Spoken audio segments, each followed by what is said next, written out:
The views and opinions expressed on any program are those of the producers and/or the persons appearing on the program and do not necessarily reflect the views and opinions of FRC Media, Bristol Community College, or the City of Fall River.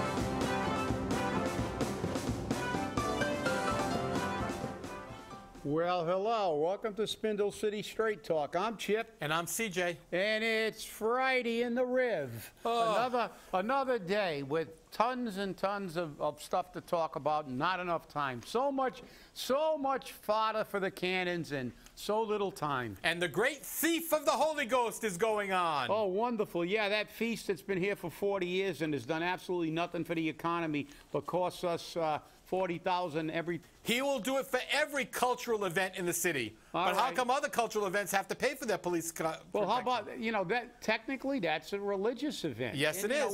And they should not be doing it for religious events, because what happens if the satanic witch cult wants to have something, because that's a form of worship. That's right. So, it's absolute crap. You know what it is? The people with the money and the politicians get a platform to walk around and wave at people, and they still have a very high percentage of Portuguese people in this community.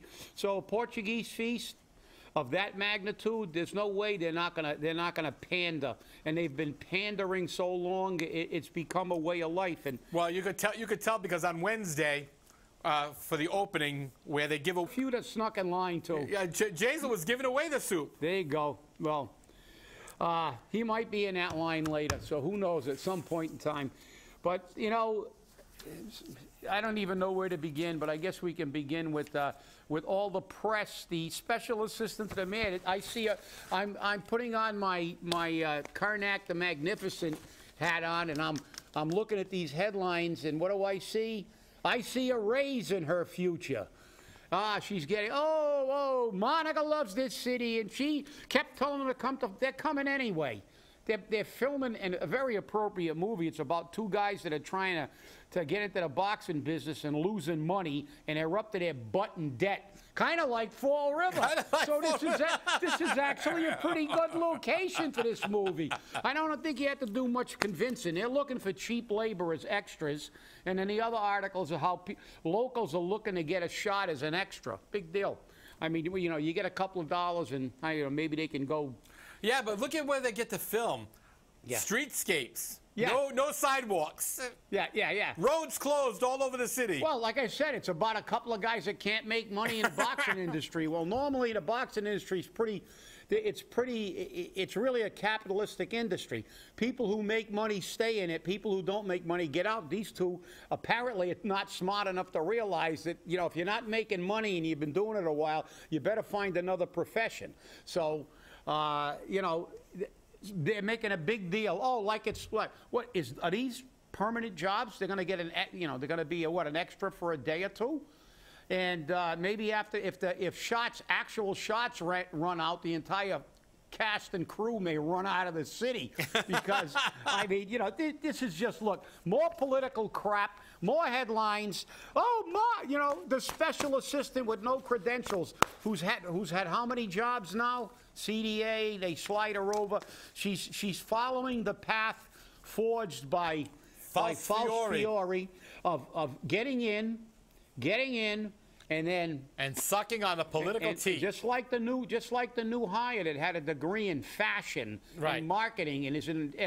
One of her first actions was to make sure she got in the retirement system, because, hey, she's planning on staying here for a long time. They're like ticks. They embed themselves, and when the political hack that they're in with that appointed them is long gone, they disappear into the woodwork in the government structure, and they stay there till they retire. So welcome to the world of getting screwed for the taxpayer, because that's what they do best. Government does spend your money and give it to rich people and political hacks, because I I don't even want to spend too much time on this movie and give her any more publicity than she's already got, because what is it?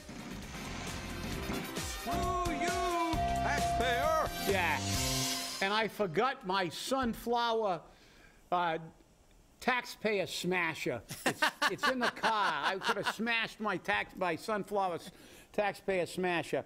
But while we're on that, you know, we don't want to give her any more publicity, but talking about rich people getting richer, poor Sox deal adds up to the one of the most generous since Baker took office. One thing about Charlie Boy, the former CEO of Harvard Pilgrim, he knows how to take care of his money people. So now we're going to get millionaire baseball team owners that are going to go there and they're going to get, what is it, $35 million from the state? Yes, and $100 million from the city. And $100 million from the taxpayers of Worcester. They're going to bond for $100 million. They're going to build them their stadium and build a big complex for the millionaires. They got a lot of money, and they don't have to spend it because we'll give them TIFs. We'll pay for their stadiums.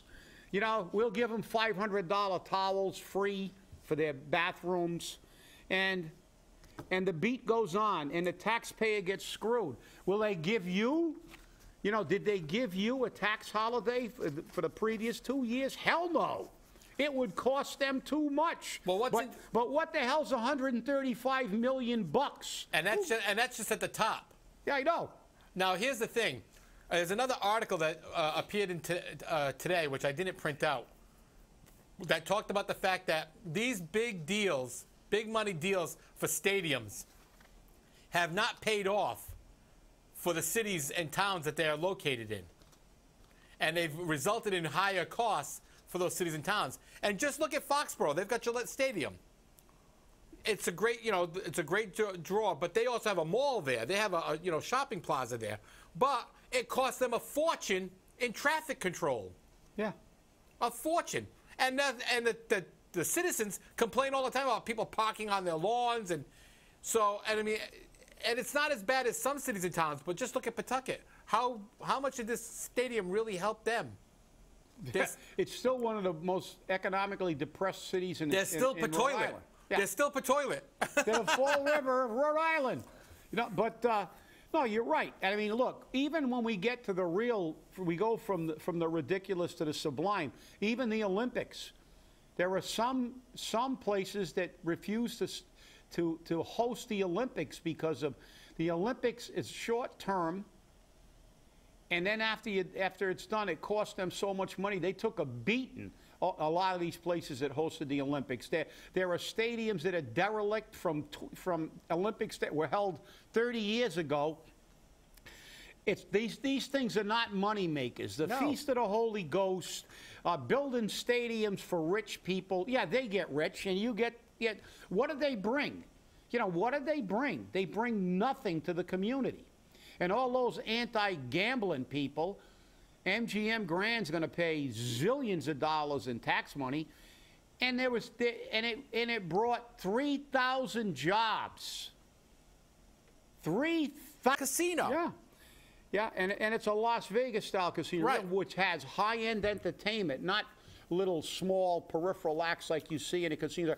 I mean, they opened up. I saw the thing. It's a Las Vegas theme. They got entertainment, and as a matter of fact, one of the casino managers that was interviewed said, "We're not going to have a lot of people coming here for the world-class entertainment because I think they opened up with Blue Man Group yesterday, and which is a very highly sought-out act, and they play in Las Vegas regularly, but you know, there are going to be people coming there to their entertainment facility and say, well, we're hoping some of them will go gamble, but they have their gambling entity, but they have an entertainment entity, and you know, that's going to, as you said, it's going to bring, it's going to give them a tremendous platform for economic development, because it's like having an anchor store in a mall.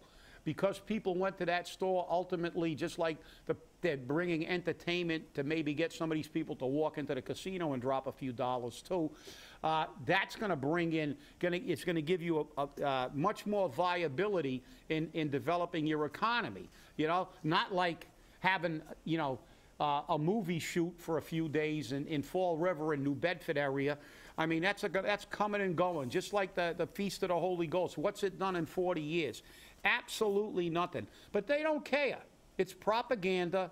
They try to con you into believing this stuff is doing some good, and it doesn't. Just look at the facts. See, Do we have people that are more employable? Do we have a lower poverty rate? No, nothing. People are attached to the great thief of the Holy Ghost because it gives them something to do for 4 days. That's the only reason. And then next weekend, it'll be the Liberal Club. They'll have their feast. Yep. And people have something to do. Yeah. And all it is a reason to drink and eat. Yeah. You can go down and get a cassella sandwich. Yeah, I mean, it's just a reason to drink and eat, and that's all it is. And the only people making money are the people who run these events. And the vendors.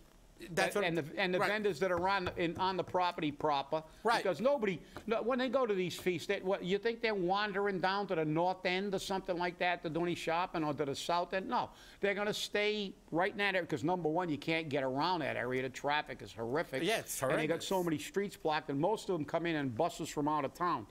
But, you know, it's just, you look at this stuff and you wonder how long the public is going to allow themselves to be duped. Because then I looked at, and it's funny because I'm looking at this article, Fall River pot shop gets okay. I'm looking at state license 2 marijuana labs. Here's what else may happen. House passes bills allowing, you can see, well, that's another one. But then we've got the other one about it skirting the law. The licensing may be skirting the law. But you know something? Isn't it ironic how this is going the same way that everything ends up going? The drug problem, the opioid problem, it started out 50 years ago, and we were going to stop it. Stop it right now. We're going to put the commercials, call it a crime, put them all in jail, stop everything. Baloney. We paid law enforcement billions of dollars. We gave them more and more money to create task force, which probably still exists, and it's worse now. So what did we do? We threw up our hands and said, oh, it's not now it's a disease. And now we're going to make millions of dollars. Why? Because we're making millions of dollars with the treatments, with selling Narcan, with rehab facilities, with kickbacks, with all this stuff. It became a money-making deal. We don't care about the carnage it costs. We don't care. Was it last week some motorcyclist, and obviously I'm a motorcyclist, got run down by some guy that was high and had a child in the car. How many people have been killed by people who are high in a car, let alone a motorcycle? I mean, you get hit by one of these idiots on a motorcycle, you don't have a snowball's chance in hell. You're roadkill. And it's not your fault. They killed some poor guy out for a ride. And he's high as a kite, and he's got a kid in the car. What's going to happen to him?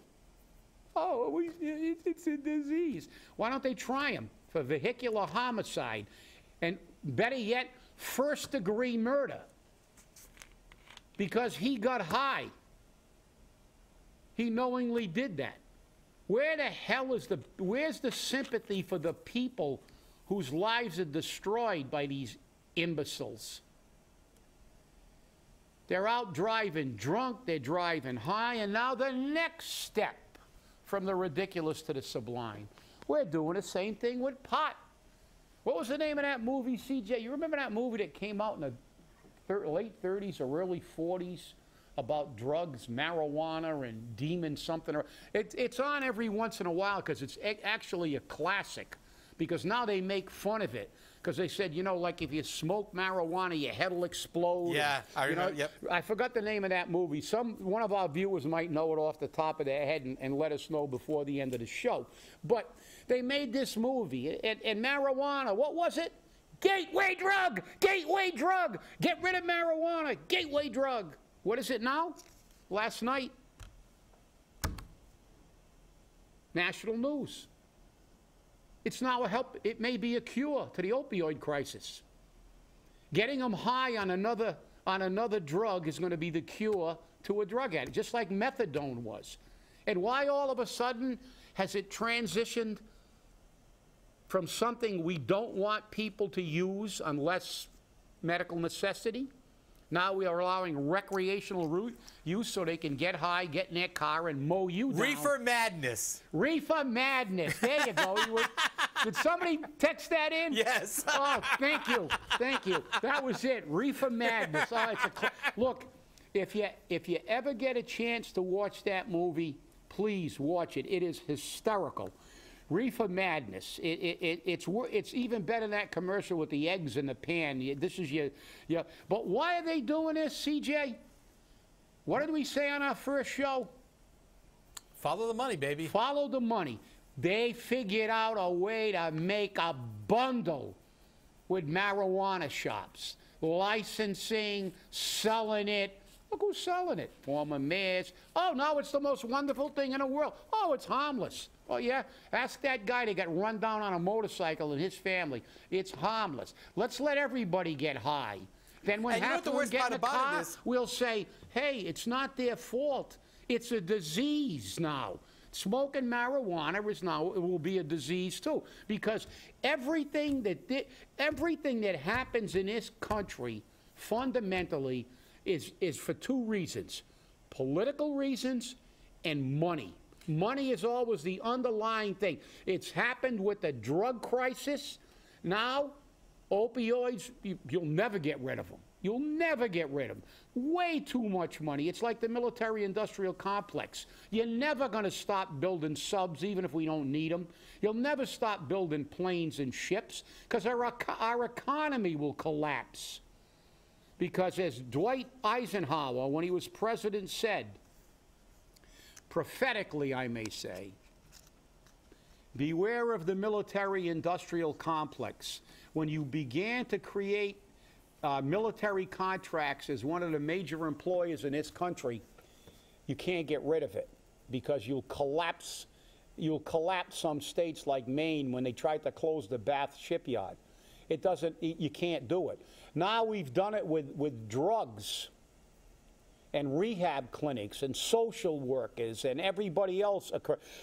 But we can't do it if we actually continue on a path like some countries did to eliminate it and make it not the problem that it is by actually punishing people and really trying to stop the trafficking with heavy sentences and with real action. Other countries have done it, countries with far less resources than us. But the big money people always figure out a way. And once they start making money with something, they go, hey, wait a minute. What the hell are we doing here? We can't. Why should we stop this? This is a growth industry. We're going to make a bundle.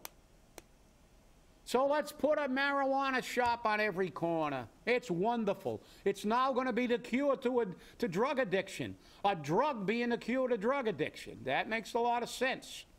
A drug that once started out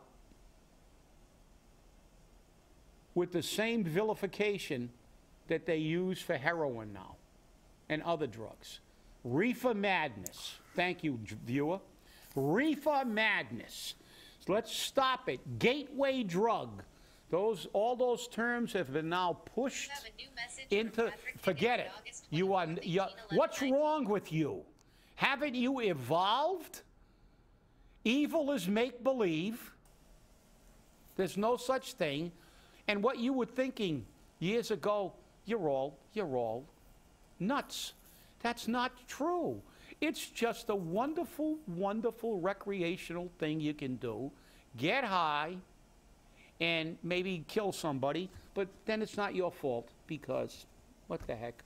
Well, what's interesting is about this whole marijuana bit is, I drive down Plymouth Avenue or drive up Plymouth Avenue, and I'm right on the side of a car, and the people are smoking joints right in the car. Okay? Now, any way you look at it, that's operating under the influence. Yeah. Why don't the police pull them over? Why don't they get stopped? Why don't they get arrested? You know why? They say, quote unquote, they don't have a easy test to determine if they're under the influence of marijuana or not. They got it in their mouth and smoking it. Yeah, the fact that the cop got high when they opened the window and he got tested because they can drug test them. All he's got to do is stick his head in the window, take a couple of deep breaths, and go back to the station and say, Give me a drug test. You know, I'll prove they had it, because that's where I inhaled it. Yeah. You know, and then they got joints in the car. So but they could prosecute them, you know.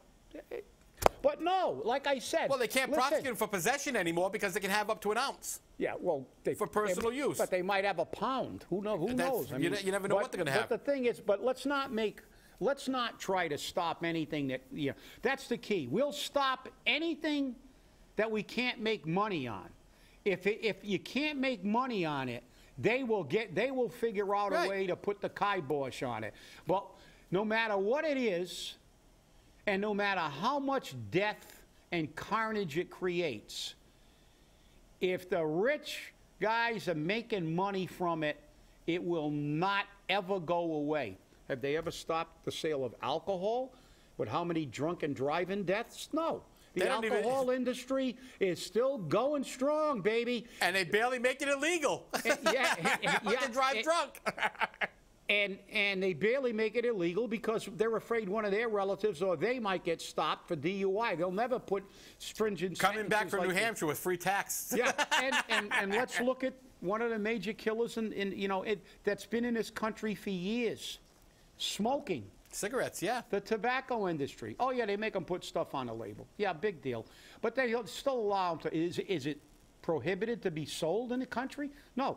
You know, how many cancer deaths are there a year? It's probably the leading killer. And it took them 10 years for the courts to issue an order to make them put ads on TV saying that cigarettes are addictive. That's right.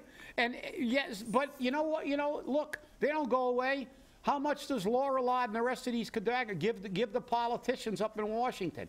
You know, they make them put a little warning symbol on. Who cares? And it goes along and along, and it's been literally hundreds of millions of deaths. Either alcoholics killing somebody on the road, or alcoholics killing themselves with cirrhosis of the liver. Of which we end up paying for. Which we end up paying for in our medical system. How many people have been killed now with people who are high and getting into motor vehicle accidents? But nobody cares about that carnage. Why? Because they figured out a way to make a bundle of money. Cigarette companies are big money organizations, and this is what makes this country go round. And if you don't believe that, you know, as a wise man once said, the only choice you really have, and that's going away now, is paper or plastic in the supermarket.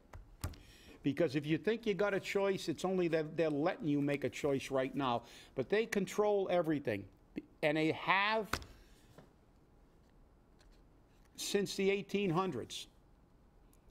Because I will bring that book in maybe next week, and I'll read that quote again from a millionaire in the 1800s that said, we don't care what party has the presidency or controls Congress.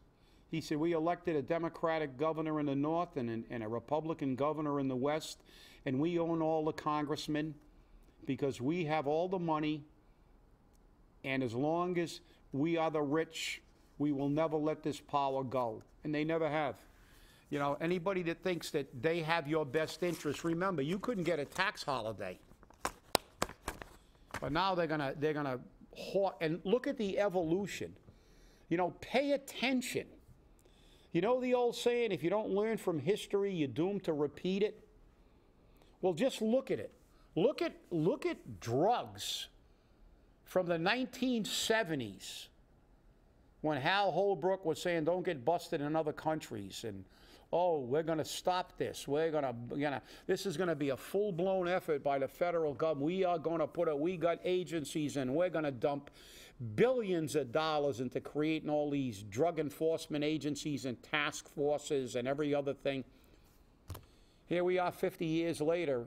It's worse than it's ever been, but the evolution has gone from where this is a major issue that causes harm to the public good and literally kills people, and we're going to try to stop it, to this is now a big money maker that we've now reclassified as a social problem and a disease so we can continue to allow it to exist while we make money. And now they're doing the same thing with marijuana.